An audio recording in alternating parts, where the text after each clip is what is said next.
Tem Pasa com Z, Uhum. né? E o que me chamou a atenção foi o seguinte, às vezes passavam na frente da loja meninos que saíam da aula e tal, olhavam assim, relojoaria Passa, Uhum. eles falavam, Passa. Uhum. Poxa, Passa não é o certo seria relojoaria Entre, né? E daí, digo, bom, para clarear mesmo que é Pasa, vamos fazer com Z.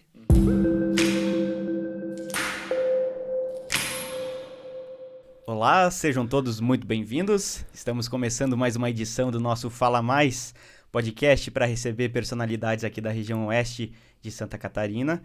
Mais uma noite fria do nosso inverno, né, aqui no sul do Brasil. Quem que a gente vai receber hoje para conversar, Jonathan? Para aquecer a noite aí, vamos bater um papo muito legal com ele que vem lá do município de Joaçaba. Nasceu em Joaçaba, mas está morando em Ponte Serrada já há mais de 50 anos, trabalhando durante todo esse tempo aí no ramo de relojoaria. Ele tem 75 anos hoje e a gente vai bater um papo muito joia com o seu Zenírio Pasa. Seu Zenírio. Bem-vindo, seu Zenírio. Bem-vindo, tudo bem? Bem, tudo Como é que bem? tá o senhor? Então, tudo bem, muito feliz, muito alegre, até em primeiro lugar, por ter recebido um convite para estar aqui nesse momento. Em segundo lugar, me sinto com uma grande felicidade, porque, digamos assim, de ser um dos convidados a participar desse programa, pelo que eu estou percebendo, assim, ele é, digamos assim... Só vem aqui quem tem muita história legal para contar, e certamente traz bagagem ou coisa parecida, tem. né? Então, isso é muito orgulhoso para a gente. E de mais a mais, uma felicidade muito grande de estar conversando com os meninos, que para mim eles são joias. Eu acompanhei o crescimento deles. E de joia o senhor entende bem, né? Acompanhei o crescimento de vocês ali, tudo, né? A mãe de vocês eu tenho uma grande admiração, né? Sempre. Obrigado. E quando, assim, particularmente, a gente tem uma grande amizade também, né? Sim. Inclusive, como funcionário da Rádio Nambá, no passado, assim, já fiz várias entrevistas muitas contigo, vezes tive a né? oportunidade de conversar com o senhor. Então, olha, para mim eu hoje cresci um eito. Ah, que bom. A gente que cresce. A gente que agradece, seu Zenírio, a sua presença aqui, enobrece certamente o nosso podcast. E vamos começar do começo, né? Lá, o senhor nasceu em Joaçaba, interior de Joaçaba, que comunidade lá? Como é que... Interior de Joaçaba. Eu sou natural lá do distrito de Nova Petrópolis, que pertence a Joaçaba. Eu sou filho a minha família, o meu pai, a mãe, no caso, eles tiveram 9 filhos. E eu sou justamente o do meio. O do meio. Né? Tenho 4 mais Foi velhos o quinto filho, então. E 4 mais jovens. Uhum. E só que quando o segundo deles era homem também, masculino no caso, e ele faleceu com 11 anos. Quando ele faleceu, eu estava com 2 anos. Pouca lembrança eu tenho dele no caso. Uhum. E daí estamos em 8. Ele era criança quando faleceu? É o dia que ele completou 11 anos, ele faleceu. No dia do aniversário? Dia do aniversário. Foi o quê? Então, foi uma tragédia? Ele começou a ter problemas de coração e tal. O meu pai levou ele até em Campinas naquela época, com todas as dificuldades que existiam. Ele fez todas as tentativas, mas infelizmente o problema dele não teve reversão. O senhor tinha 2 anos na época? Não lembro. 2 aninhos. Levemente alguma coisinha assim, mas com o passar do tempo a gente até vai esquecendo da memória, assim, que tinha guardado alguma coisinha dele, né? Então Mas praticamente eu sou o 5º filho dos 9, num exemplo, né? Quer dizer que ele não deixou de ser um filho da família também, né? E como é que foi a infância do senhor lá? Sempre em Joaçaba? com a família do senhor? Bom, até uma idade, eu, assim, cresci ali. O lugar onde eu nasci é denominado Linha Tigre, Linha Alto Tigre.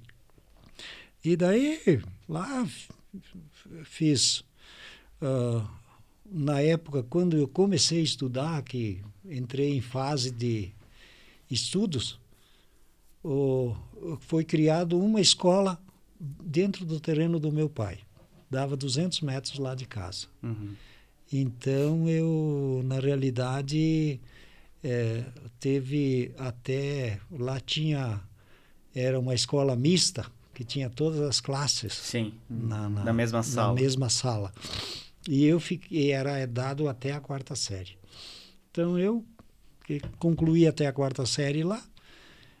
E aí o meu pai, na vila, em Nova Petrópolis, tinha um colégio de freiras lá, que elas davam um ensinamento assim, bem mais forte do que era dado naquela escola lá onde eu estudei. E aí o meu pai, por exemplo, conforme a conclusão do primário, ali nessa escola criada ali, ele mandava mais um ano em Nova Petrópolis, que a gente falava da vila, né? Dava 7 quilômetros. E eu fiquei estudando, como meus irmãos também. Nós estudamos mais um ano lá, repetimos a 4ª série. 4ª série forte, que chamava, né? Exatamente. Justamente para ter uma fortificação maior no ensinamento, né? Que daí o ensino dado pelas freiras lá na vila era bem mais forte do que o ensino naquela escola. E lá vivi mais um tempinho, depois fui a Joaçaba. Justamente aí na cidade mesmo. Né? Aí na cidade. Me deu assim uma vocação, como é chamado, de ser relojoeiro. Né? O senhor começou lá então, já em Joaçaba ainda, em esse ramo? Só que daí, da onde o meu pai morava, com Joaçaba, davam 25 quilômetros. Não tinha como, digamos, diariamente, eu ia ao trabalho e tal e tal. Aí tinha um tio, um irmão do meu pai, que ele morava lá na cidade. Os primeiros meses, assim, o meu pai, ele tinha arrumado com um amigo, que ele morava ali no distrito, e foi morar em Joaçaba, para mim parar com ele lá. Porque na casa do meu tio, daí ele tinha uma família, assim, tinha uns quantos filhos também, e tinha outros que paravam na casa também. Aí, nesse meio tempo, vagou um espaço lá e eu fui parar na casa do meu tio, então, né? Lá, em Joaçaba. E lá fiquei trabalhando um tempo. E aí, o meu chefe lá, o patrão, nós tínhamos muitos clientes daqui de Ponte Serrada. E aí, um belo dia, ele chega assim e me faz uma proposta, mas depois de um tempo que eu trabalhava lá com ele. Diz: ô Passa, lá em Ponte Serrada nós temos bastante clientes. Você não aceitaria nós fazer uma sociedade e você ir para lá e cuidar da nossa sociedade lá? Né? Então, ali... Mas lá eu trabalhava só de funcionário, assim, né? Até eu ganhava uma comissão em cima do trabalho que eu prestava. Aí eu pensei assim, mas eu, imagina, estava com 21 anos, não tinha nem 22, porque eu completei 22 anos aqui em Ponte Serrada, calcule só, naquela época. Longe assim, porque lá eu passava a semana em Joaçaba e depois no final de semana eu sempre ia em casa lá na família.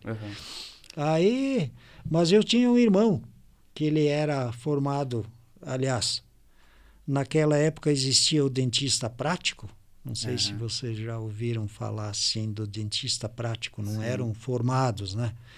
Então ele tinha praticado essa atividade e ele ficou 4 anos aqui em Ponte Serrada.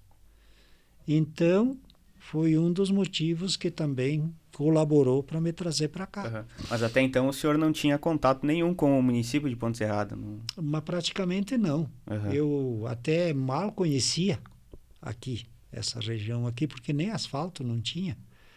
E aí Isso eu foi pensei 68? muito... em fins de 68. Aí eu pensei bastante, falei com meu irmão que já morava aqui, como que seria sido a cidade e tal. Ele fez grandes comentários, porque naquela época Passos Maia pertencia aqui a Ponte Serrada. Então, tinha muitas, parece que, se não me engano, naquela época tinha 68 serrarias distribuídas dentro do município. E daí ele me deu bastante incentivo.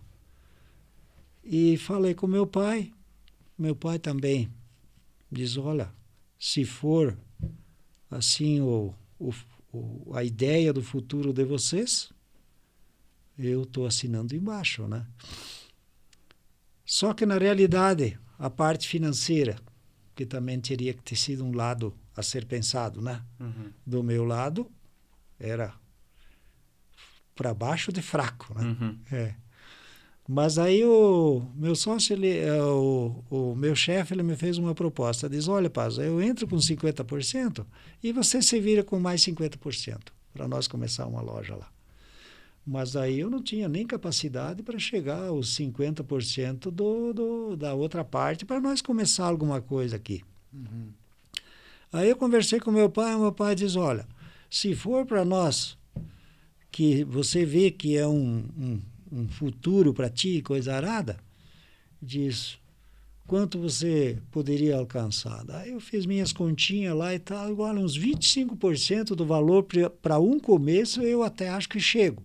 Diz, não, então eu 25% eu banco e 50% o meu chefe já tinha se comprometido. Então foi uma sociedade sua, do chefe e do seu do pai também. Uma tripla sociedade. E daí viemos. Mas então o dia, vejam bem, o dia que nós trouxemos a mudança aqui, até por sinal, aqui na entrada da cidade, ali onde é o barracão ali ao lado do posto ali, tinha já uma mecânica ali, que era o falecido Boleslau Nova Costa, que ali o apelido dele era Gordo, né? Que ele tinha uma oficina, ele e mais uns pessoal ali. Até por sinal, quando nós vinha entrando na cidade, nós viemos com não lembro o nome da caminhonete, uma Ford era naquela época, mas era de carroceria de lata, imagina, bem, não cabia muita coisa, e mais ou menos com o início da loja, um balcão que tinha, e mais uma bagagem minha particular, não deu metade da carroceria da caminhonete. Vejam bem o início, como foi pesado. Não deu para encher a caminhonete. Não, mas bem longe de encher. Aí quando chegamos aqui perto da cidade, desabou uma chuva, que aí foi mês de outubro, que vinha a chuva de verão, né? Aí nós se alojamos ali naquele barracão ali do seu Bolislau. E na realidade foi onde a gente começou. Aí quando chegou numa altura, nós trabalhamos mais ou menos, eu acho que até aí uns 7, 8 meses no máximo. Aí o meu chefe, no caso, meu ex-chefe na época, mas meu sócio daí, né?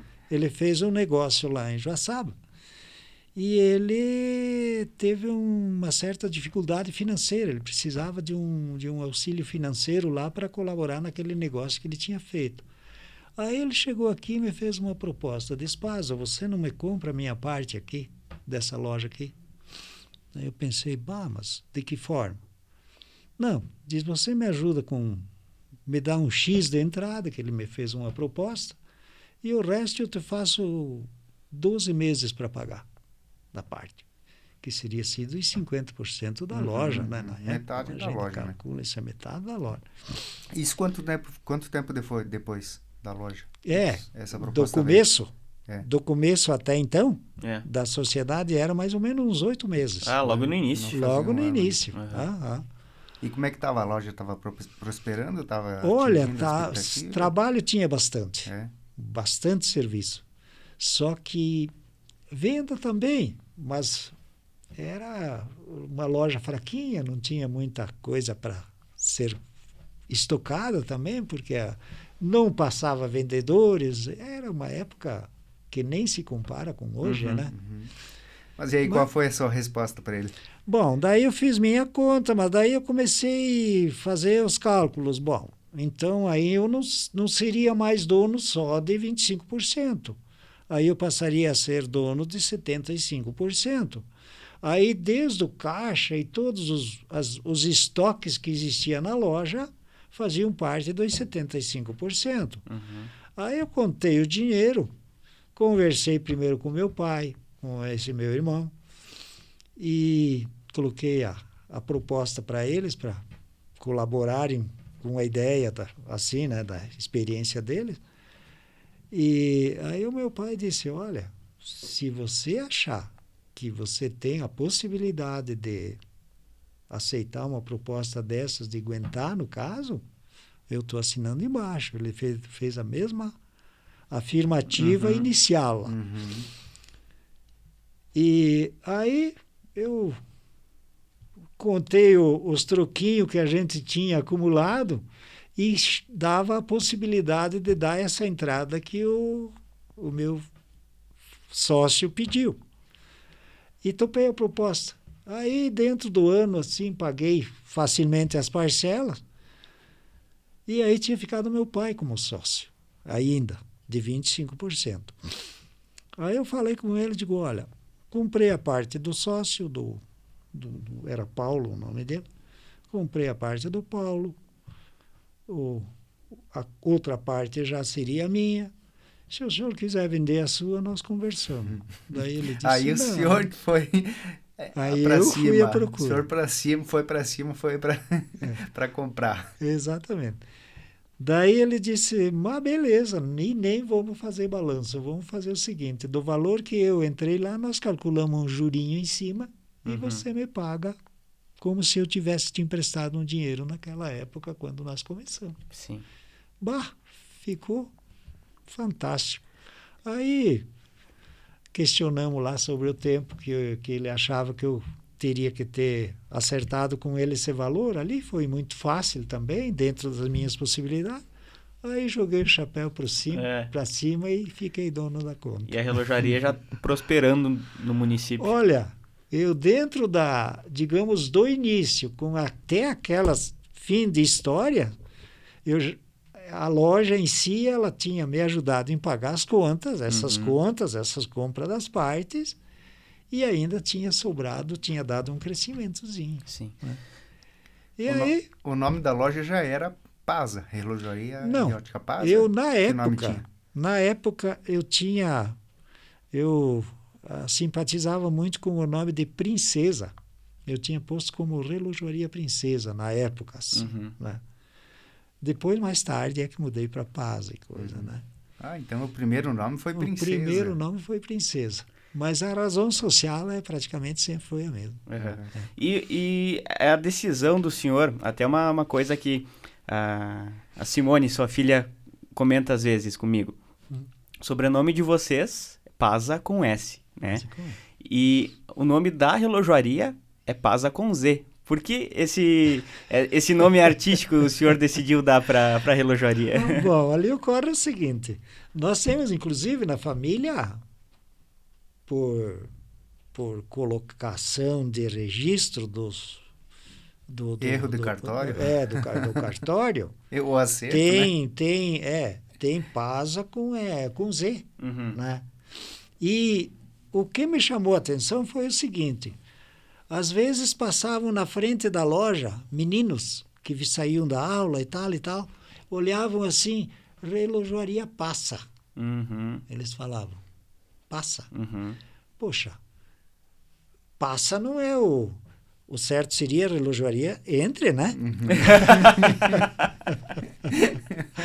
E daí, digo, bom, para clarear mesmo que é Paza, vamos fazer com Z, né?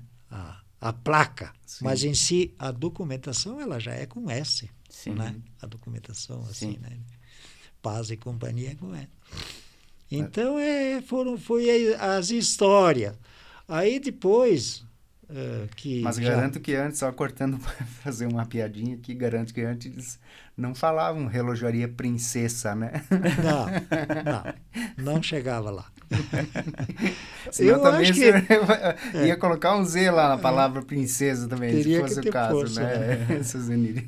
porque na realidade, como escreve mesa, vamos supor, Sim. né? Sim. Sim. Entre duas vogais, S vale Z, né? Mas é que esses meninos e tal, eles não tinham ainda Estavam na formação. Guardado lá. A regrinha. Então Mas foi uma motivação para o senhor fazer a alteração. foi o motivo para mudar o sobrenome. Afirmar o sobrenome. Aí depois, logo em seguida, a gente conseguiu comprar esse terreno lá perto do Hospital Santa Luzia, lá em cima. Aí construímos. Fomos na luta, assim. Tal, construímos lá. E no fim eu fiquei um tempinho trabalhando lá. Na parte daquela casa lá. Quando o senhor montou a loja, em que endereço era? Em que local era? Sempre foi no mesmo local? Quando Logo de começo? O senhor lembra? Era na frente na frente da Praça da Igreja ali. Antigamente, não sei se é do tempo, digamos, da vivência de vocês ou não, mas ali tinha um hotel que era o seu Davidinho, o pai do Juca da rodoviária, que tinha um hotel. Ali ficava bem na avenida, né? Bem ali na avenida. Até por sinal, ali era a rodoviária, era o ponto central da cidade e era ali. Era ali que o senhor tinha E daí, dentro desse hotel, ali na parte etérea, existia um quarto lá, foi cortada uma janela e aberta uma porta para fazer E eu usei o quarto como sala para começo de trabalho aqui. E já tinha alguma loja do gênero na época? Ou Olha, a sua foi a primeira? tinha tido alguém assim, alguém que depois, digamos, não proliferou, tal, né? Vamos supor o seu Furlan, o João Furlan, ele ainda existe, então, acho conhecido de muita gente ali. Ele trabalhou na atividade um pouco de tempo, mas não sei, não era assim uma atividade dedicada para dizer não, eu vou abraçar essa causa e vamos desenvolver, né? Então, praticamente como uma relojoaria pioneira mesmo, acho que dá para considerar que foi a princesa. A princesa. E aí, quanto tempo ficou princesa e o senhor decidiu colocar... Mudou o nome? Olha, deve ter ficado uns 5 anos, mais ou menos. ficou tempo. Ficou tempo. Ficou tempo porque eu gostava muito desse nome, princesa. Até por sinal... Mas eu garanto que as pessoas não iam comprar na princesa, iam comprar na relojaria do seu Paza. Acho que talvez esse tenha sido um dos motivos do senhor fazer a mudança do nome. Talvez longe do que seria hoje. Talvez hoje o pessoal pode até, vou fazer uma brincadeira na questão, uma brincadeira séria. Hoje, por exemplo, eles podem comentar assim, vou comprar lá na relojaria do velho, né? Agora, talvez naquela época eles falassem assim, vou comprar lá na relojaria lá daquele piá. Sim, 20 e poucos anos, né? 22 anos. Demorou, acho, um tempinho para chamar o senhor de seu Paza, né? Foi um bom tempo. O seu Zenílio veio bem depois, eu acho. Né? Com licença. Até por sinal, eu assim... brinco às vezes com as pessoas que o meu nome, ele é um nome que não, assim, tem poucas pessoas que têm esse nome de Zenílio, no caso. Então, eu vejo muita gente, por exemplo, assim, um jogador de futebol se destaca ali, um artista de novela se destaca e tal, sai um monte de nomes assim, com o nome daquela Vira personagem, referência, né? E eu imaginava, bom, não existe nenhum Zenírio em Ponte Serrada, mas com certeza agora vai encher. Mas daí com os burros nada. Não confiaram. Mas aí, voltando lá na época de Joaçaba ainda, seu Zenírio, foi por um acaso que o senhor começou nesse ramo de relojoaria, que o senhor começou a trabalhar nesse ramo lá? Bom, na nossa linha lá, olha, eu acho que 50% ou mais dos que saíram de lá com atividade, com intenção comercial, eles saíram para a relojoaria. Relojoeiros. Uhum. Na, A sua família na época, o seu pai e a sua mãe faziam o quê? Qual que era a atividade? Era agricultor. Agricultores. Tinha agricultura. Uhum. E o senhor nunca trabalhou na agricultura? Não, Claro, deve ter trabalhado digamos muito, né? assim, Ajudando. como, digamos assim, ter comprado uma terra, me Sim, dedicado. como profissão, né? Não. Junto com meu pai, ajudando, aí né, eu quando fui criança. criado na agricultura, Sim, né? né? Aí depois de uma altura, mais ou menos, esses dias estava até olhando no celular assim e estava ouvindo um depoimento de um artista, um cantor assim, né, que ele estava contando a história de vida dele. Aí ele disse que eu nasci lá no tal lugar e tal, eu fui criado, dizia a roça não teve muita sorte comigo, né? Uhum. A roça não teve muita sorte comigo. Foi a roça assim, que não teve sorte. Ele dizia que preferia um outro ramo e tal, mais suave, mais manso e tal. Talvez tenha sido a minha ideia, não sei, né? Trabalhar Mas ali, né? eu já saí de casa assim com a cabeça formada para... Eu comento até com o Vinícius, principalmente, que é o meu companheiro Neto. de lida e coisa. Eu saí de casa para ser um relojoeiro e estou até hoje, né? Uhum. Até cobro dele o seguinte, ó, é importante ter firmeza no que abraça, porque daí o que acontece? Se aprofunda nos conhecimentos, né? E cada vez fica mais fácil. Pois é, na época o senhor tinha algum tipo de treinamento? Teve algum tipo de treinamento para começar a trabalhar lá em Joaçaba ainda na época? Para montar a loja em Ponte Serrada? Eu treinei com colegas de trabalho, porque lá o que acontece? Tinha um joalheiro, um cara que fabricava joias, apesar de ser uma salinha pequena, mas tinha preparos assim para fabricação de um anel, vamos dizer assim e tal. Tinha um radiotécnico e tinha concertos gerais, assim, do que era de relojoaria, tinha concertos gerais. Então, eu, por exemplo, entrei lá sem saber como que seria sido uma máquina de um relógio. Mas justamente com eles lá, com os colegas, eu fui aprendendo, foram me ensinando, foram me orientando. Eu, inclusive, comprei um livro de instrução para... Mas não houve curso, essas coisas assim, sabe? Era tudo na base da... Porque o senhor falou, o senhor estudou na época até a 4ª série, o senhor comentou, né? Fez a 4ª série, daí começou a trabalhar. Quando começou a trabalhar, já não estudou mais? Já não estava mais nos estudos? Na realidade, não. Eu até, por sinal, poderia, digamos, em Joaçaba, já teria tido estudos, digamos assim, acho que tinha contabilidade, tinha... Na época era o científico, acho que era uma formação assim, que nas faculdades não existia. Mas como eu entrei para o trabalho, se eu me dedicasse em estudos, me dificultava a prática do trabalho. Aí depois vim para cá, aí dificultou mais ainda, porque aí a responsabilidade foi maior, né? Sim. E aí eu fiquei anos com essa formação do primário. Seu Zenírio, só cortando um pouquinho a história do senhor, na verdade, eu já tive essa conversa com o senhor em outro momento fora das câmeras, e eu gostaria de trazê-la aqui para frente. Sobre esse assunto que a gente estava conversando, o senhor fez até a 4ª série, interrompeu, foi trabalhar, né? Foi para Ponte Serrada, né? Fez a sua carreira profissional em Ponte Serrada. Mas em que momento o senhor retomou os estudos? Porque tem uma história muito bonita aí por trás, né? Bom, Eu, inclusive, como estava começando a contar, eu tenho duas irmãs que elas se aposentaram como professora. Uma delas, ela, a mais velha das duas, ela... Isso já entra na história?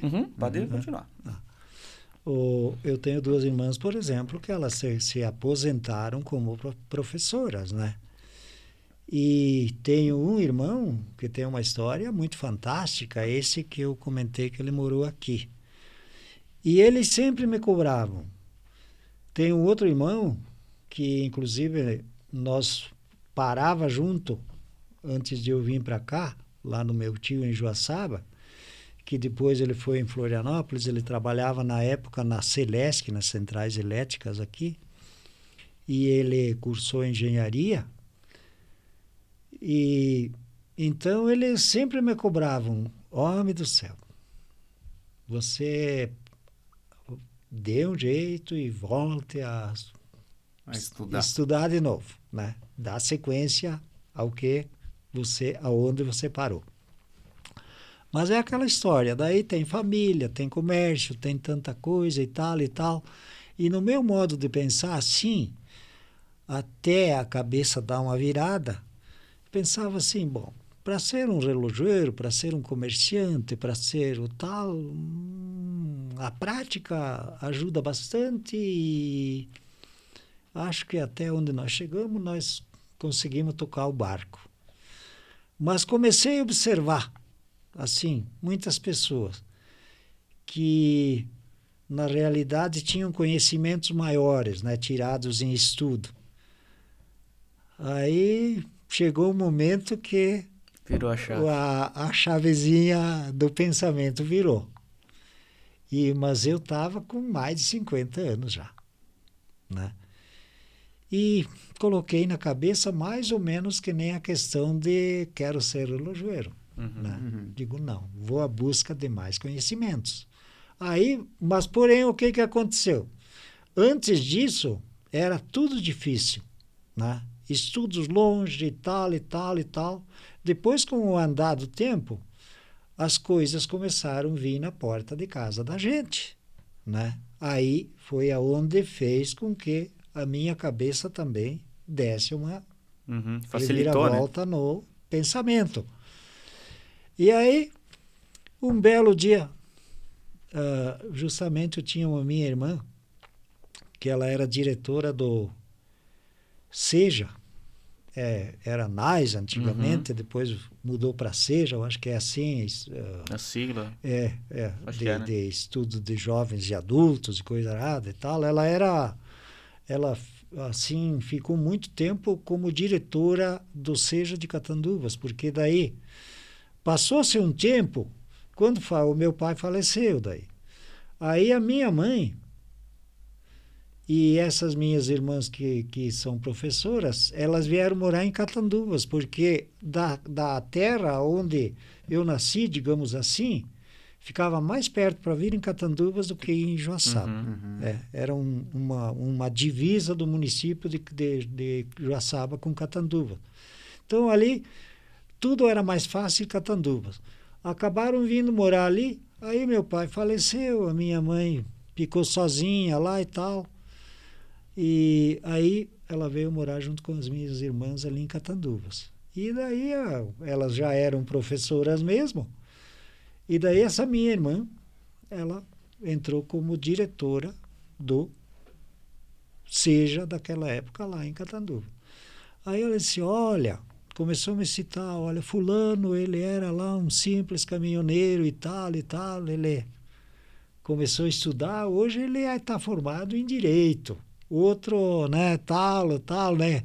Porque eu sempre achava difícil, me parecia que era uma jornada muito longa. Uma guerra muito difícil de ser vencida, né? Sim. E aí foi aonde me deu esse plim. E aí eu pensei, não, quem não vai procurar não sabe como que é, né? E daí ela me disse, olha, eu te dou toda a colaboração. Assim, vou contigo fazer a matrícula e tal, para que vinha aqueles testes semestrais para os jovens e adultos, né?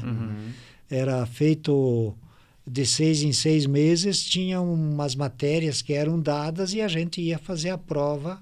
E fora disso, ia estudando, ia tomando conhecimentos e tal, e chegava no dia lá, vinha um questionário e tinha as respostas a serem dadas. Era assim a questão da aula. Assim que avaliava. A avaliação era assim.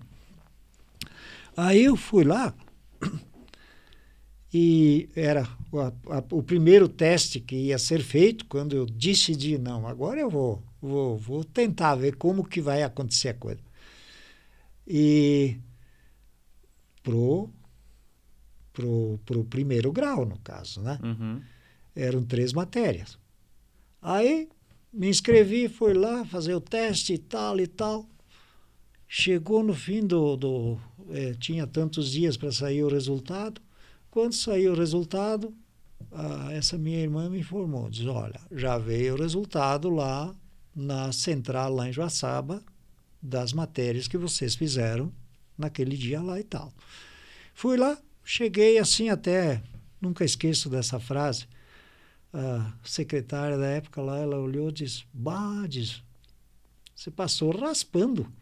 Precisava de 24 pontos acertados, parece que tinha sido os 24 pontos que eu tinha acertado numa matéria. Né? E 2 não passei. Né? Tinha feito 21, 19, não sei, coisa parecida. Aí ela folheou o livro lá para achar o atestado assim, da prova que eu tinha passado. Diz, nossa, da tua turma, sabe o quê? Foi o único que passou. Né? Então, para mim, já foi... Uma vitória. Uma grande vitória, né? Aí, quando veio no outro semestre, eram 6 matérias que precisavam ser eliminadas para ter o primeiro grau completo. Aí, quando veio no segundo semestre, aí eu me inscrevi nas outras 3 matérias, porque era tudo matéria específica. Para esse semestre são tais matérias, para outro semestre eram outras matérias. Não sei se vocês têm conhecimento disso, como é que é o mecanismo ali. Mas é assim. Aí eu me inscrevi nas outras 3 matérias, aí já consegui passar em 2. Então, em 2 tentativas, consegui chegar na metade do caminho. De repente, quando é o ano seguinte, o governo do estado, até parece que era o Esperidião Amin, se não estou enganado, ele disponibilizou uma situação assim. De cada cidade, ele deu tantas vagas de pessoal assim. E eu sei que para Joaçaba tinha 35 vagas. Ou 45. Aí me foge um pouco da memória se eram 35 ou 45, mas me parece que eram 35 vagas. E então tinha que se inscrever e tinha 4 domingos que prestavam que faziam testes, num exemplo, né?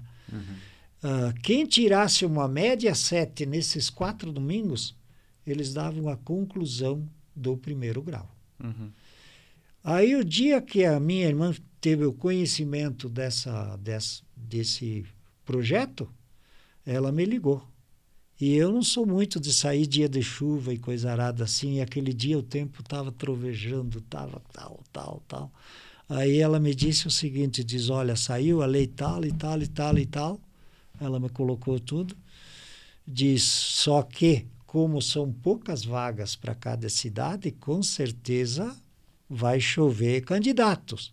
Então, se você quer fazer uma inscrição, tentar uma inscrição para você, você tem que ir hoje mesmo. Né? E isso era ali para umas 4 horas da tarde. Aí eu pensei, não, para chegar no meu objetivo, mas nem que chova canivete, como diz o ditado. Fui lá. Ainda tinha vagas. Me inscrevi e daí teve 4 domingos de provas para ver se nós era capaz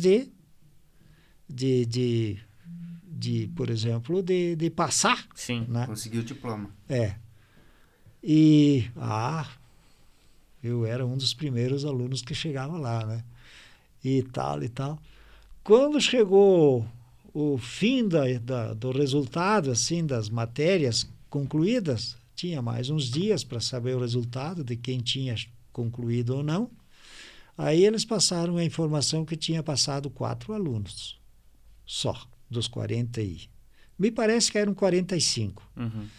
Dos 45 só tinha passado 4. Aí fui olhar o meu nome, constava lá, como primeiro grau completo. Mas aí então, aí foi uma vitória.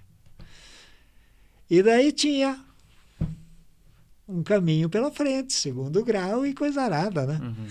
Aí quando chegou no ano seguinte, então existia o mesmo procedimento para um segundo grau. Só que daí não eram 6 matérias, eram 8 matérias. E tinha que ter um primeiro grau completo, mas eu já estava com o certificadinho na mão, né?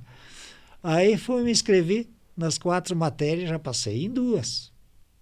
Já foi um grande ganho de novo, no segundo grau. Aí, quando foi no segundo semestre, tinha mais 4 matérias, consegui passar em mais uma. Né? Aí foi ganhando tempo.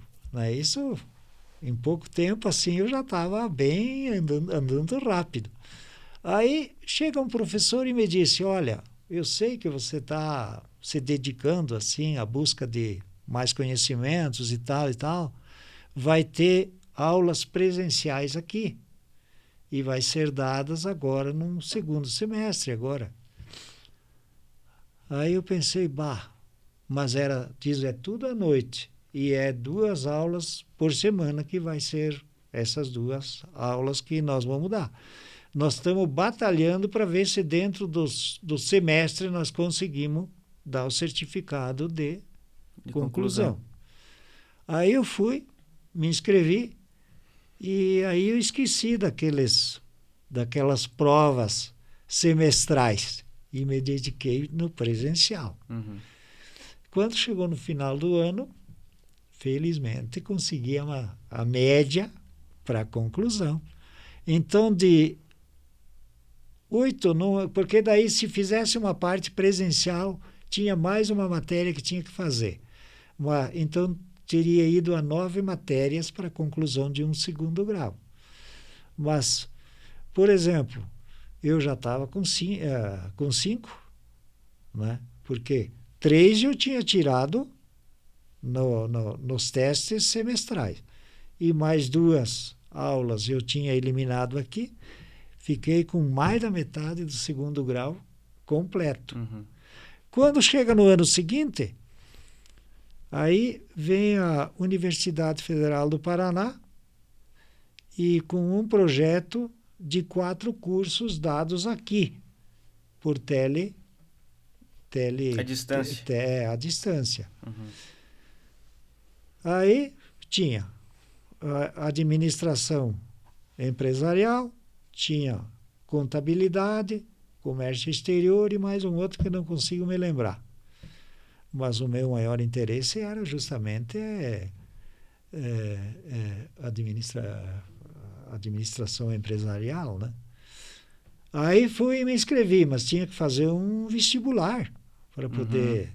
Era semelhante a uma faculdade, né? Tinha que passar por um vestibular para poder, digamos assim, ser apto a regressar cursar. no curso.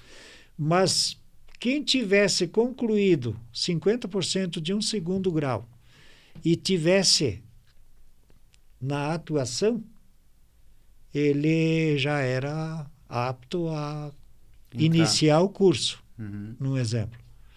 Aí eu fui, era lá no Antônio Paglia, foi o teste, o vestibular. Aí eu fui e tal, eu vi que tinha me saído até mais ou menos, mas sabe, fica sempre a expectativa de ver até onde a gente chega. E quando saiu os resultados, eram 45 vagas que tinha para esse curso. Quando chegou o resultado, eu fui ver, eu tinha passado no 6º lugar. Né? Que eu tinha me colocado em segundo plano como contabilidade, no exemplo. Se eu não passasse né? Porque eram 78 inscritos para esse curso que eu fui tentar. E o senhor passou em 6º? Consegui passar em 6º lugar. E daí o que acontece? Quando começou o curso, deram a oportunidade de fazer paralelo. Eu, por exemplo, fazia uma matéria do 2º grau e da faculdade, do curso. E o curso aquele, digamos, com dias diferentes. E aí, quando concluí praticamente o 2º grau, já consegui que equivale a um 3º grau, porque ele precisava, Sim. digamos, ter um 2º para poder. Quanto tempo foi a faculdade, mais ou menos? Olha, a faculdade, digamos assim, deu 3 anos, né? Que daí no meio tinha férias e coisa arada. Mas do meu início ao quando eu decidi de voltar à busca dos ensinamentos mais aprofundados, com 7 anos, eu saí de um primário e cheguei nesse curso. Na graduação superior. 7 anos o senhor fez todo esse processo aí. Concluiu o primário, o 2º grau, entrou na faculdade. Desculpa, entrou na faculdade, é o frio, né? Entrou na faculdade e concluiu em 7 anos. Em 7 anos. E o senhor não teve nenhum momento assim de cansaço? Porque o senhor continuava trabalhando, nessa época ali, o senhor falou, tinha mais de 50 anos, certamente já tinha filhos, né? Netos, né? O senhor não... E eu tinha um problema, inclusive, porque depois eu me dediquei com serviço de ótica nesse meio tempo. Aí o que acontece? Eu tinha, assim, facilidade de fazer o curso de ótica, que a ótica, digamos, ela precisa de um técnico responsável na ótica.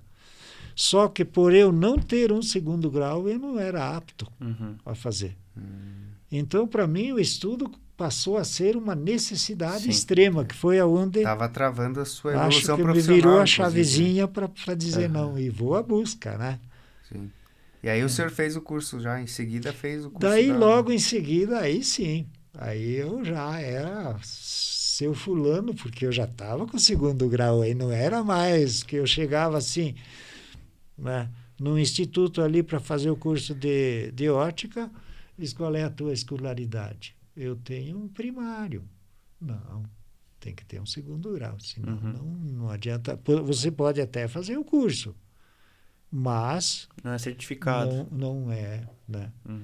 Então, aí logo em seguida fez ótica daí, né? E todo esse processo aí, seu Zenírio, a conclusão do primário, o 2º grau, a graduação, o senhor ficou satisfeito com o resultado, com os ensinamentos que o senhor fala ali, que foi em busca e conseguiu absorver? Aquilo que o senhor criou de expectativa, ela chegou a ser atingida? Por exemplo, o questionamento que você faz é se me trouxe, digamos, mais bagagem para ser, digamos, para seguir a atividade, seria mais ou menos assim? Em resumo, valeu a pena para o senhor? E muito. E muito. Não teve nem explicação na história, porque, em primeiro lugar... por exemplo, a gente diz, não, isso aqui eu sei, o tal, mas às vezes sabe meio pelo avesso, não sabe pelo lado correto. Outra coisa, digamos, a gente chegava num lugar assim, que eu sempre fui participativo das coisas assim, mas eu pensava assim, será que fazer assim está certo ou não está certo, né? Está meio, né? A gente ficava sempre amarrado. Agora, depois que a gente passou pelos conhecimentos, viu que é assim, que tal, e trouxe uma grande firmeza. Além de conhecimentos que a gente capta e coisa, né? Sim. E aí, dessa época ali em diante, que o senhor começou a trabalhar com ótica, então? Foi depois da... Não, a questão de ótica, então, justamente, antes disso, eu questionava para as filhas fazer os cursos, Se capacitar. curso de ótica, se capacitar e tal. E até que um belo tempo lá, a Simone aceitou O desafio. o desafio. E daí, então, de repente veio, assim, eu acho que o Conselho Estadual deve ter descoberto que a gente estava, assim, prestando serviço de ótica e coisa arada e tal, não tinha o técnico responsável. Nós sofremos até uma notificação que nós estávamos irregular na questão. E daí, mas a Simone aceitou o desafio e quando veio essa notificação, ela já estava com mais de 50% do curso concluído já. Digamos, já tinha passado mais da metade do curso. Então, aí ela ficou capaz de responder pela ótica, já que ela estava também ainda cursando, né? Num exemplo, ela estava em atividade e tal e tal. Então, ela ficou respondendo como...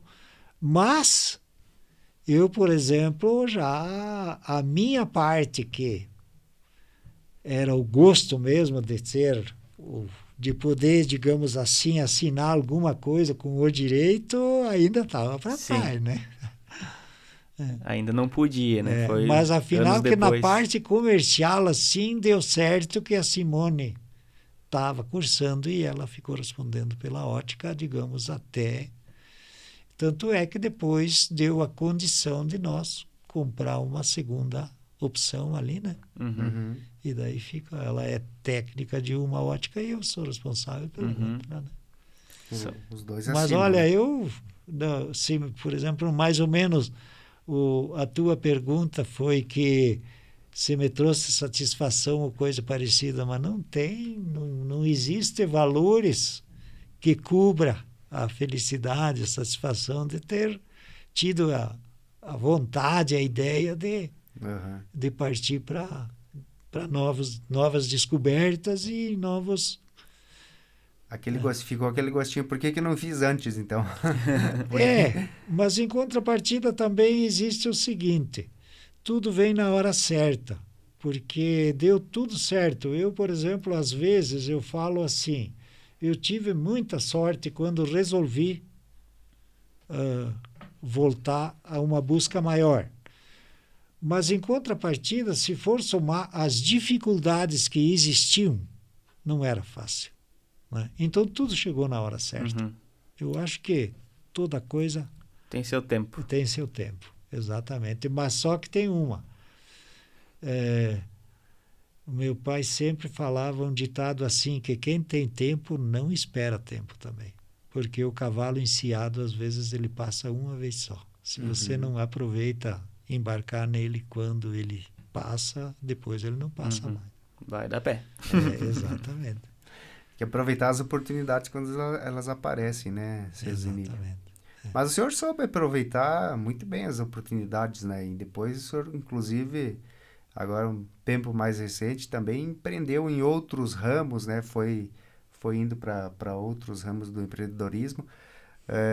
Essa veia empreendedora sempre fez parte do senhor, né? Desde os 20 anos, lá na época que o senhor recebeu a proposta para ser sócio de uma relojaria e tudo mais, né, Emílio?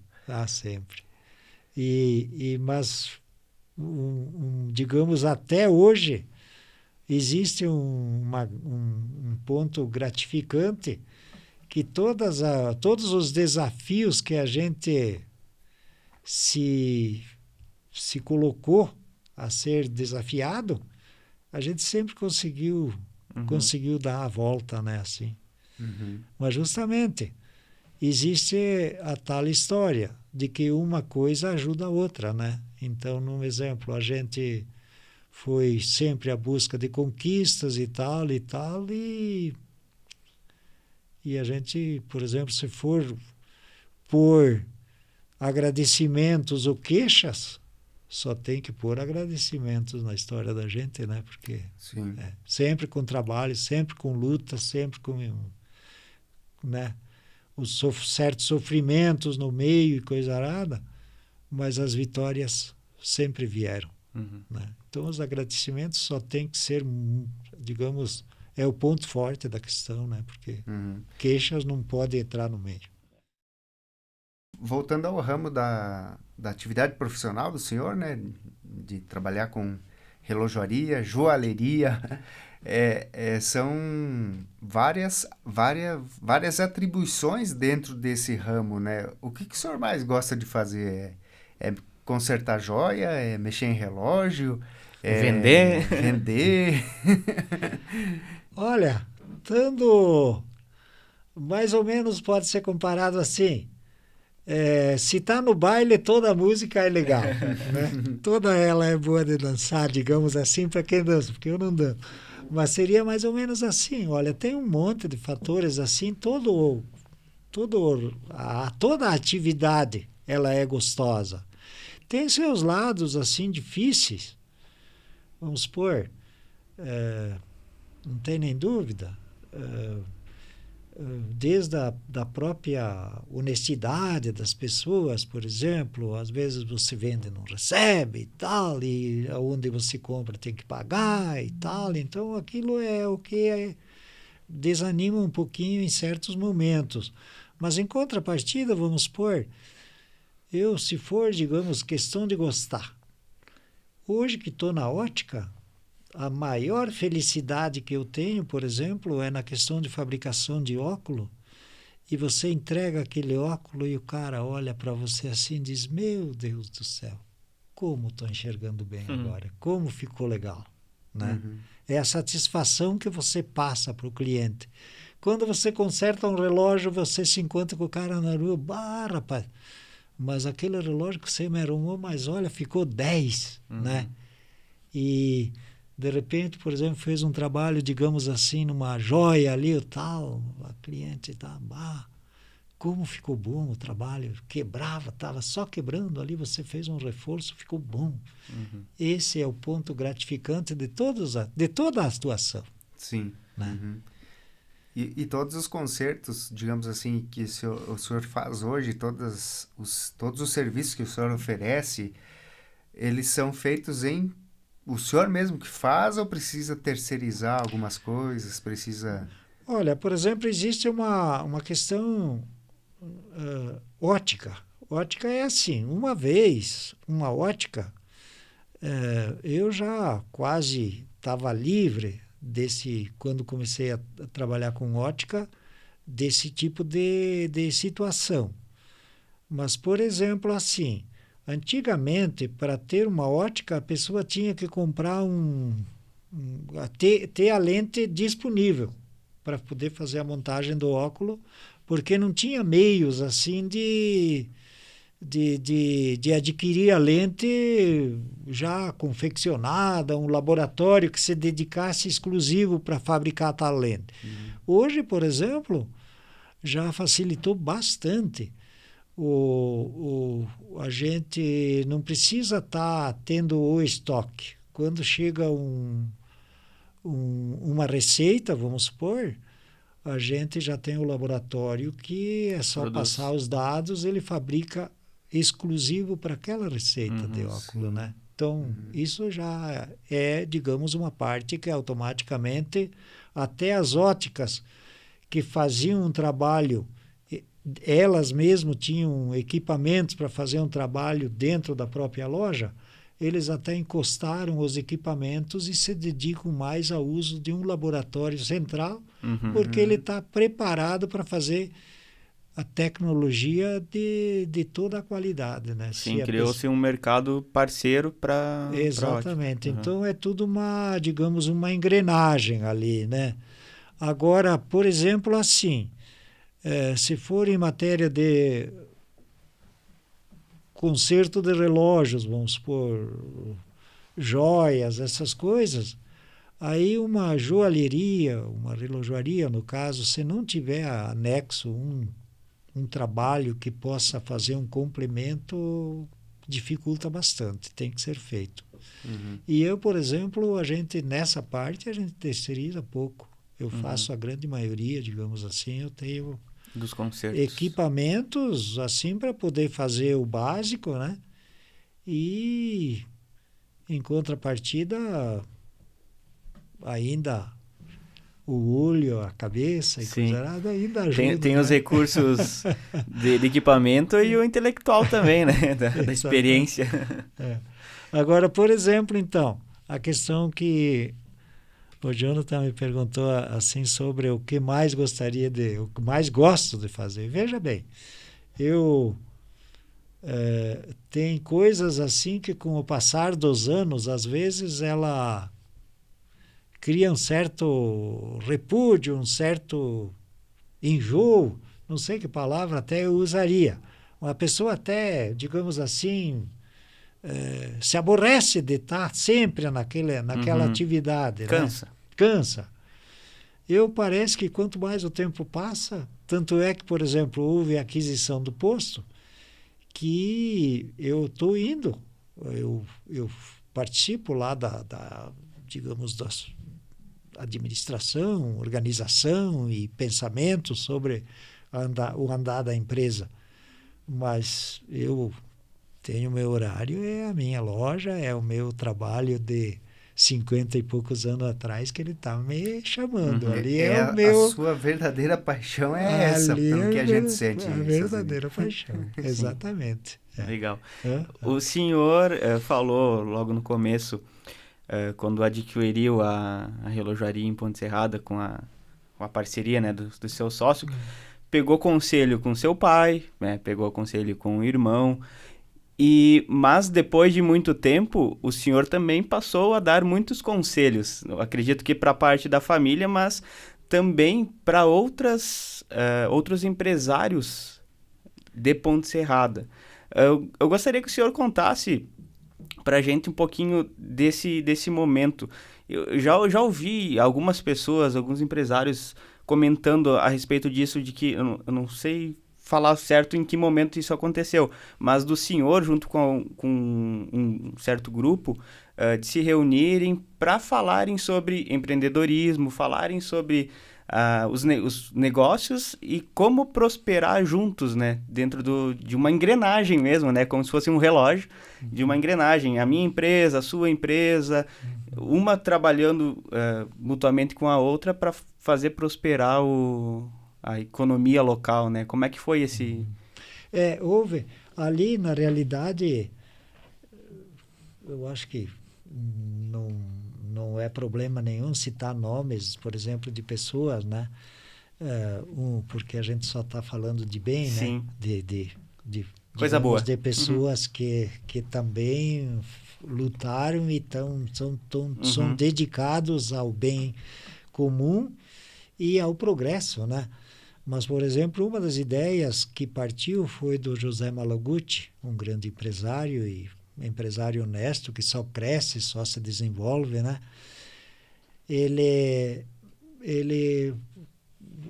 assim convidou umas pessoas, assim, comerciantes, colegas de vários segmentos. Por exemplo, estava eu como relojaria. Eu lembro, por exemplo, assim, o Luiz Carlos Bavaresco, o Giordani, lá, o Dirceu, o doutor Andonini, o Célio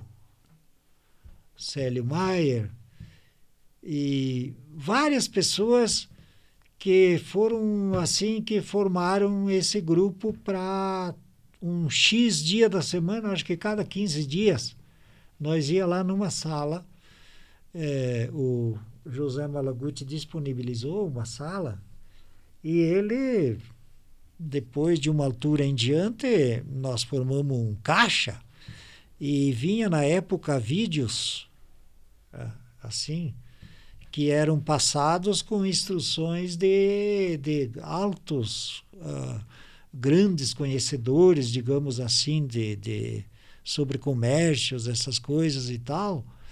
E ele tinha um equipamento lá, passava aquilo lá, e esse professor lá, um camarada, por exemplo, de grandes conhecimentos, de grande bagagem, passava e dava essa palestra assim para nós. Uhum. Né? Então a gente ouvia uma fita, um vídeo lá, e depois, fora disso, entre todos os comerciantes ali, então mais um bate-papo. Eu contava do meu tipo de atividade. E isso era feito aberto, assim, sem, digamos, não vou revelar tal coisa porque o meu colega pode abraçar a causa, tal, isso, aquilo, né? Era uma coisa espontânea, assim. Parece que cada qual ele tinha seu prazer de estar expondo o que a atividade dele era benéfica para digamos, para a comunidade, assim, né? E isso passou-se, eu acho que nós fizemos isso uns quantos anos seguidos. Então, ali o que acontece? Entrou o que eu podia passar dos meus conhecimentos. Eu sempre tinha a espontaneidade de passar, mas ouvia uma barbaridade de grandes conhecimentos passados pelos colegas que faziam parte do grupo. Então, para nós, por exemplo, praticamente nós vivemos lá uma faculdade. Sim, né? todos tinham a contribuir. Uma troca, né? Uma troca de né? ideias. E daí até agora a gente se encontra de vez em quando, assim, com um e com o outro que faziam parte. O Marcelo Lima, eu me lembro que ele era um dos companheiros. Então, às vezes se encontra no mercado, para cá ou para lá, o tal, diz, barbaridade, que tempo bom que foi aquele. Vamos se reunir de novo, vamos se reunir de novo. É só nós, né, resolver dizer agora que nós vamos começar de novo, que eu estou disposto, outro, eu também estou disposto, mas ainda não houve aquele ponto de partida de dizer, de reassumir a coisa. Mas foram, digamos assim, como eu disse, acredito que para quem participou, ele sempre só faz bons comentários. Houve uma aprendizagem muito grande. Então, eu posso ter passado alguma coisa de conhecimentos para outros colegas, mas também aprendi muito com eles. E houve esse belo fato, sim. Legal. Seu Zenir, como é que é a sua rotina no dia a dia? O senhor levanta cedo para trabalhar? Eu normalmente levanto 6 horas. Agora, com o frio, eu coloquei o despertadorzinho meia hora depois. 6h30. Mas 6h30... Acordar com o sol nascendo. Às vezes o despertador ele nem toca. Né? Eu já travo ele. O senhor desperta antes do relógio. Exatamente. Então eu levanto, tomo meu chimarrão. O meu hábito como café já fazem, eu acho que uns 20 anos mais ou menos, deve ser isso, eu nem lembro bem quando comecei. O meu café é frutas, uma diversidade de frutas. Eu compro sempre frutas no mercado, por exemplo, uma bananinha ou duas, um pedacinho desse melão que a gente compra no mercado, do mamão, e uma diversidadezinha de frutas. Pico elas, cortadinha em pedaços, coloca numa tigelinha, é o meu café. O senhor faz uma espécie de uma salada de fruta uma salada toda de manhã. Frutas, toda manhã. É o meu café. É um ritual. O café mesmo, eu acho que fazia uns 10 anos que eu não colocava mais café na boca. Não. Hoje... Hoje já renovei de novo, né? Então... Mas e daí eu tomo um chimarrãozinho, e daí eu me preparo para o batente, né? O pessoal dizem assim, nossa, mas eu já experimentei comer fruta, mas ela não sustenta, ela não tal. Mas se come só um pedacinho de mamão, um pedacinho de uma banana, vamos supor, um pedacinho de manga, uma coisinha, uma fatiazinha e tal, não sustenta mesmo. Mas eu preparo uma boa tigelinha. Bem generosa. Depende da quantidade. Para ter a energia para amanhã. Exato. Mas aí como é que é a rotina dos ofícios do senhor, né? Porque, como o senhor mesmo mencionou, hoje trabalha ainda com a relojoaria lá, mas também auxilia junto, né, na administração do posto, né, de combustível. Geralmente, praticamente, digamos assim, lá um dia que outro, que é muito chuvoso, ou frio demais, ou coisa parecida, às vezes eu não passo no posto pela manhã. Mas a grande maioria do tempo, das vezes, dos dias, eu dou uma passada no posto e fico até um horário, depois vou e abro minha loja e Isso lá, antes, então, logo cedo. logo cedo, logo depois do café e o chimarrão, no caso, Sim. né? Agora que não citei assim, né, que agora eu incremento um pouquinho no café, que tem a época do pinhão, né? Eu sapeco uns pinhãozinhos e tal, né? Então é Vai o meu bem. café, né? Fogar uma lenha? É. Fogar uma lenha? Não, seu Zeni? uma frigideira Ah, de no ferro. gás mesmo. E põe no gás ali, olha, é uma Boa beleza. dica. Funciona que é uma beleza. E daí depois eu passo no posto e fora disso eu faço meu dia daí praticamente, né? E tenho acompanhamento, digamos assim, por longe das atividades do posto. Isso durante a semana. Quando chega no domingo, aí se querem se esconder de mim, eles que cheguem ali em casa. Porque eu estou lá, daí eu tenho um sítio, eu vou lá para o Vai sítio. pro sítio. Tanto Nos é finais que, de por semana. exemplo, eu não tiro férias.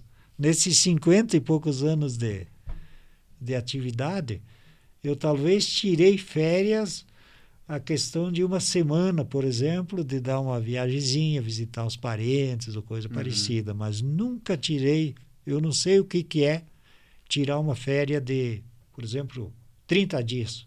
Sim. Isso eu não conheço. O senhor não se dá folga, então. Não. Mas daí o que eu comento com os amigos? Eu, por exemplo, trabalho durante a semana dentro de, bem dizer, 4 paredes, e nos domingos eu vou recarregar as baterias lá no sítio. Então eu estou lá no sítio, lá faço de tudo um pouco. Estou catando lenha, estou caminhando para cá, estou girando para lá e vou olhando uma coisa, curtindo outra, e é o meu. É só válvula de escape. Mas ouvindo o senhor falando que vai nos finais de semana para o sítio recarregar as energias, eu acredito que durante a semana também o senhor não gaste tanto as energias ou não precisaria recarregá-las, porque o ofício do senhor, pelo que dá de ver, o senhor falando assim, faz bem para ti, né? Porque a gente ouve muitas pessoas falarem, quando chegar na minha época de aposentadoria, não vou mais querer trabalhar, por exemplo, né? Algo do tipo. E o senhor, 75 anos, né? 75 anos, trabalha normalmente, né? E não tira as suas férias, né? Então quer dizer que o trabalho para o senhor faz bem, né? E faz muito bem.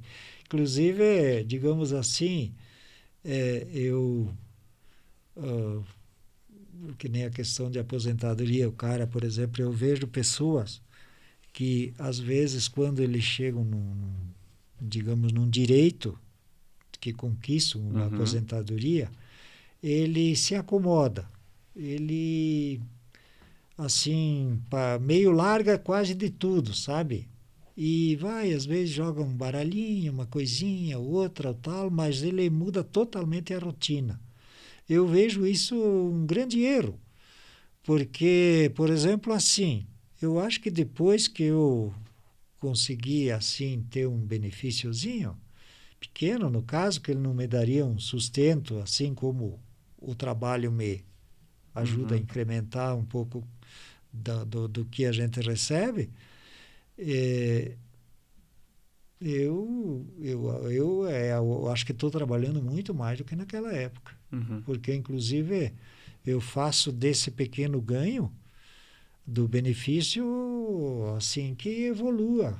E isso veio a questão, me ajudou bastante, digamos, a aquisição do sítio, a aquisição do posto.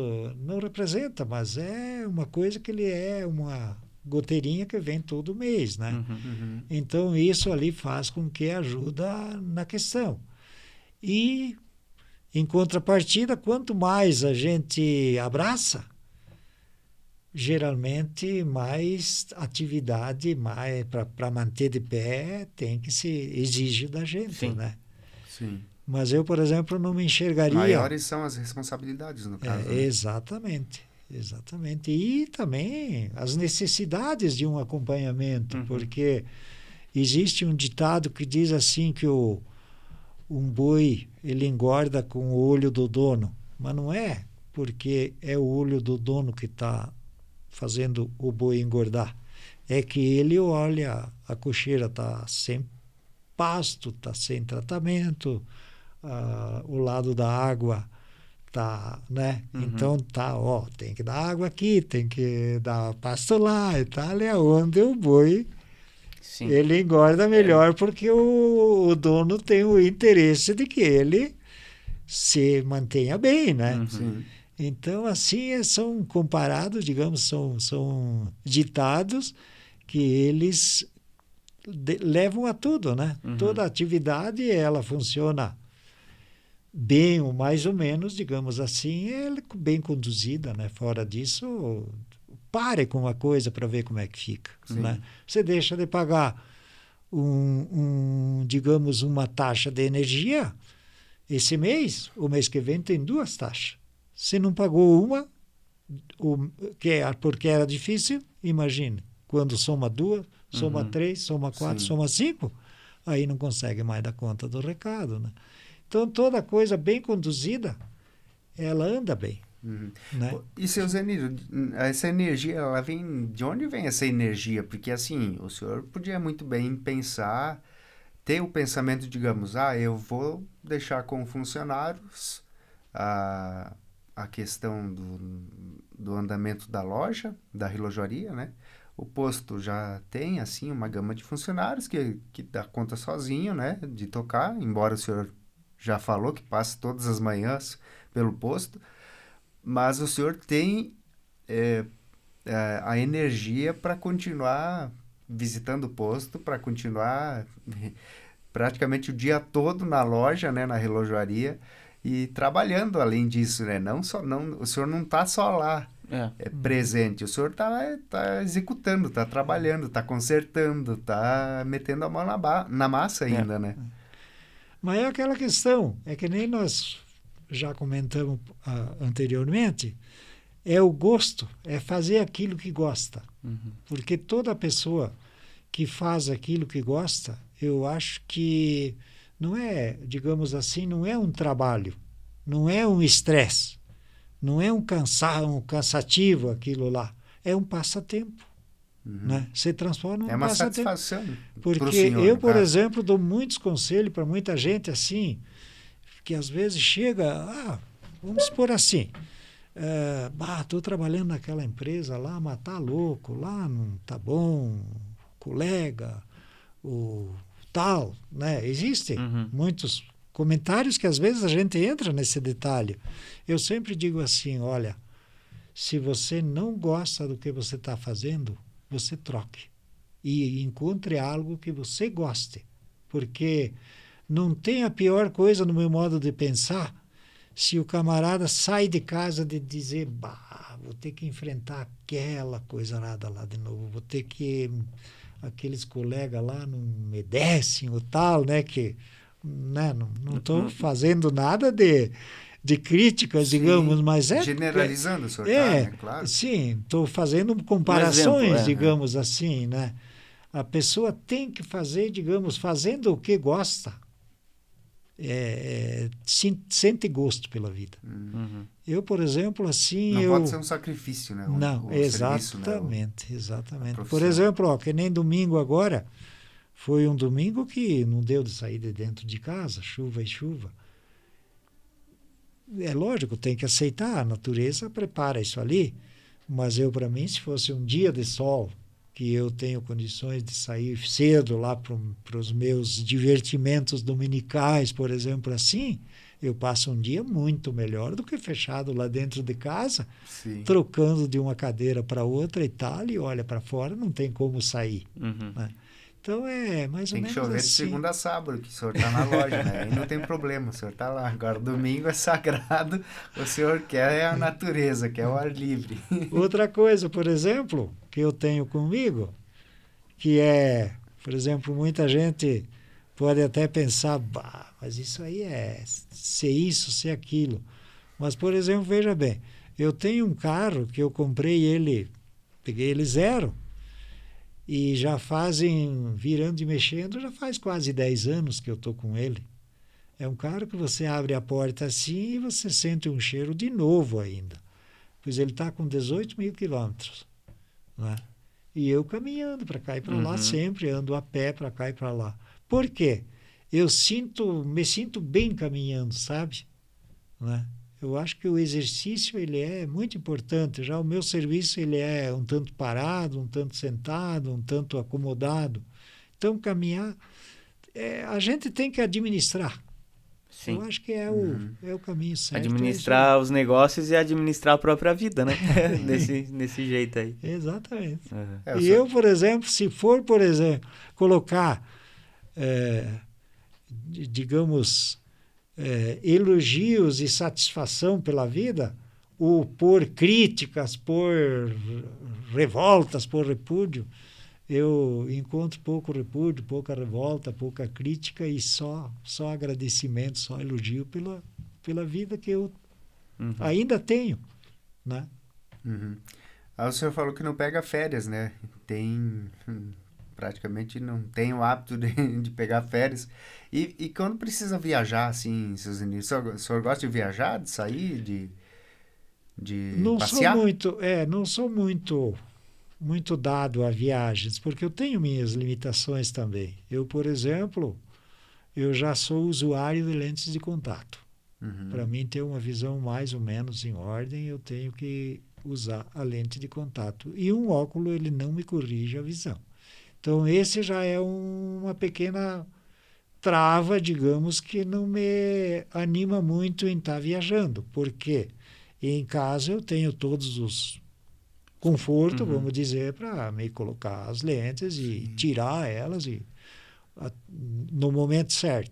Se eu viajo, eu já vou me deparar, quando me acontece na necessidade, eu já me deparo com algum problema. Então, sempre me dificulta um bocado. Então, o que acontece?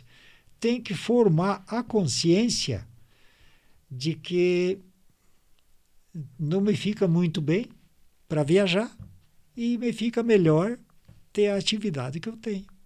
Né? Eu acho que cada pessoa, se ela pensar, digamos, e se faz a adequação dentro do que ela pode ser, ela vive muito melhor no meu modo de pensar. Sim. E é o que eu faço. No caso do senhor, então, as férias, as viagens em si não fazem falta, né? Não fazem falta e até por sinal, se tirasse, por exemplo, assim, viesse uma lei.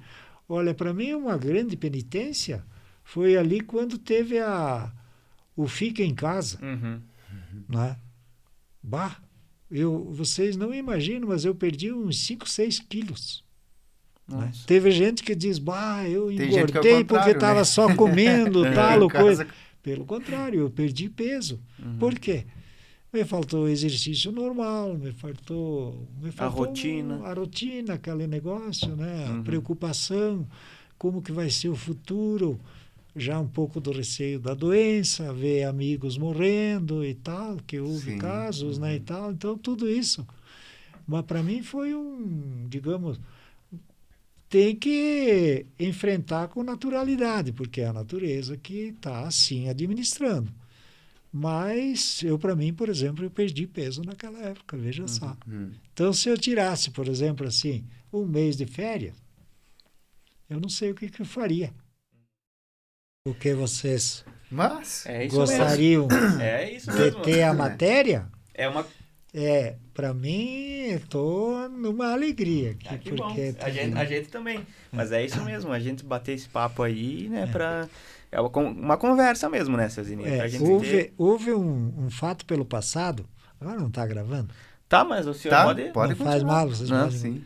Mas houve um fato pelo passado que a diretora do colégio, ela convidou umas pessoas, assim, de conhecimentos mais antigos, e determinou salas, assim, para reunir elas, sala aqui, sala lá e tal, aquela pessoa lá para dar os depoimentos.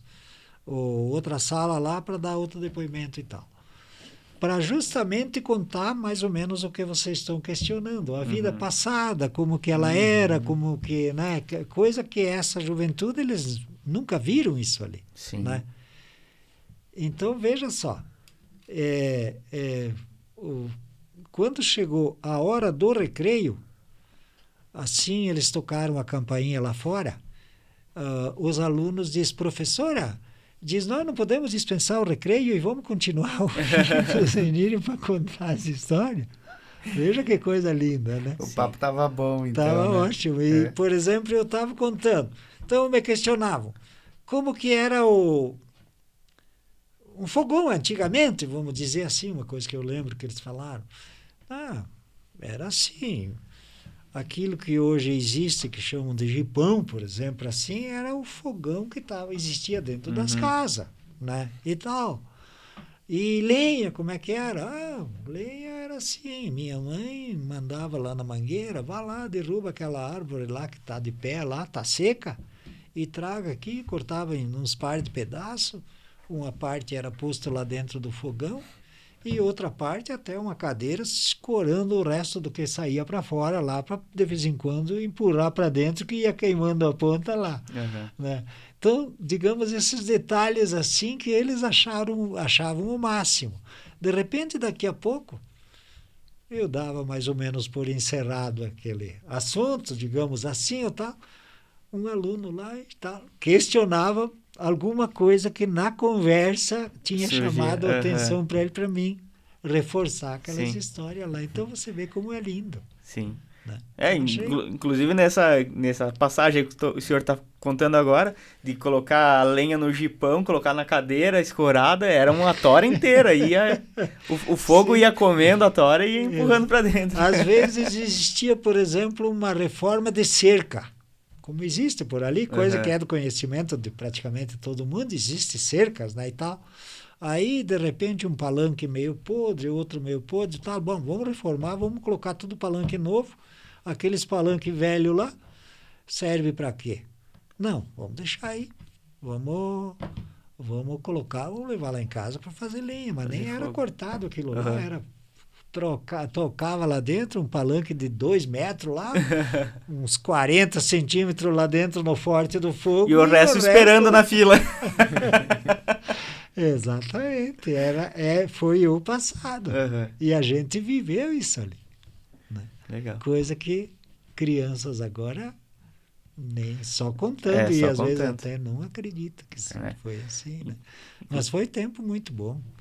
Inclusive, o convite para o senhor ter vindo aqui hoje para conversar com a gente, justamente isso, né? Eu já tive algumas oportunidades de conversar com o senhor algumas histórias e senti a necessidade de trazer essas histórias para mais pessoas, né? Então, por isso a sua vinda aqui no nosso podcast. Que bom. Se for, por exemplo, alguma coisa que vem trazer que alguém, digamos... acompanhe isso aqui com satisfação, ouvir essas histórias que nós estamos comentando agora, isso ali não é uma fantasia, foi coisas, são fatos reais que a minha vida passou. Sim. Né? O senhor viveu todas essas experiências, no caso, né? Exatamente. O senhor estava falando de fogão, seu Zeniro, e na cozinha, o senhor gosta de cozinhar quando o senhor está em casa. Que tipo de atividades que o senhor faz em casa? No dia chuvoso ali, não pode ir pro sítio. Quando não dá para ir pro sítio. Assistir TV, fazer um almoço, uma janta, se aventurar na cozinha. Olha, é assim, então esse café que eu citei, esse não precisa cozinheira. Esse eu mesmo me preparo, vou, me É compro só e descascar tal. as frutas, algumas comem com casca ainda, né? Exato. Então, o almoço, e café e janta, a Iracema ela está dispensada. A janta geralmente eu me faço também. É. Eu pego, tenho uns ingredientes assim, e faço uma sopa, gosto de um pão torrado, digamos assim, né? E agora não sou muito. Eu sou de assar uma carne, mas vamos supor assim, no domingo, quando a gente se encontra, inclusive lá no sítio mesmo, eu sou assim. Se alguém disser, você espeta a carne e assa. Me parece que eu sou bom, sou perito na área. Agora, se chegar lá, por exemplo, alguém e diz, deixem para mim que eu asso, eu não dou um palpite. Né? Porque cada qual tem seu jeito de ser e seu jeito de preparar. Porque ocorre o seguinte, eu tenho um ditado comigo que eu falo assim, cada um é um. E você, por exemplo, assim, eu faço comparações, às vezes se eu estou na loja, eu falo assim, bom, eu quero ir para casa. Se o meu gosto é ir pela rua aqui, beleza. Agora, se eu gosto de ir lá por cima, pro outro lado, é o meu gosto, né? E se o outro disser, mas não, tu tá louco? Eu vou por aqui. É o gosto dele. Sim, Cada sim. qual tem que ser... Nenhum tá errado, né? Nenhum tá errado. E todos chegam no mesmo lugar. Sim. Né? Então, eu tenho essa opinião, que cada qual, para viver bem, ele tem que viver à vontade. Fazer aquilo que gosta. Né? Como citei, se, por exemplo, assim, alguém está num trabalho com tantas oportunidades que tem, ou está fazendo uma coisa ou outra, e se sente, digamos assim, não se sente realizado, o conselho que eu dou é que ele procure algo para se realizar. Porque o trabalho é belo. Né? E não tem que é ser só gratificante, né? não é só dizer trabalhar para ganhar dinheiro. Por exemplo, eu não me passa pela cabeça de dizer não, eu vou trabalhar e quero ganhar dinheiro. Não. Seu Zenírio, chegando ao final então da nossa conversa, né? Enfim, Mas esse é só o primeiro tempo, seu Zenírio. Em breve a gente convida o senhor para conversar mais. A gente chama o senhor aí para trazer outras histórias. Se algo, por exemplo, satisfaz o objetivo de vocês, olha... Certamente teremos mais papo desse um tipo tempo aqui, aí, um segundo tempo e prorrogação e tudo mais, né? Tenho certeza que eu vou dormir muito bem descansado essa noite aqui. E o pessoal que assistiu também, né? Com certeza, depois de ouvir toda essa história de vida, né? A gente traz aqui as pessoas, algumas para falarem sobre as suas profissões, falar sobre a sua vida, assim como foi o caso do senhor, né? Então, a gente ouvir toda essa bagagem aí de história, né?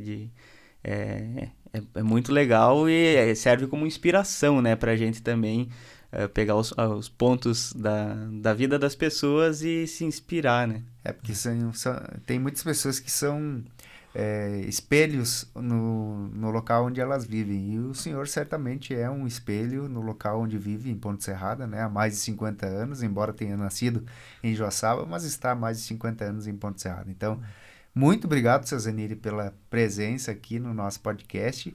E parabéns pela história que o senhor construiu, por toda a determinação que o senhor sempre teve aí. E sempre...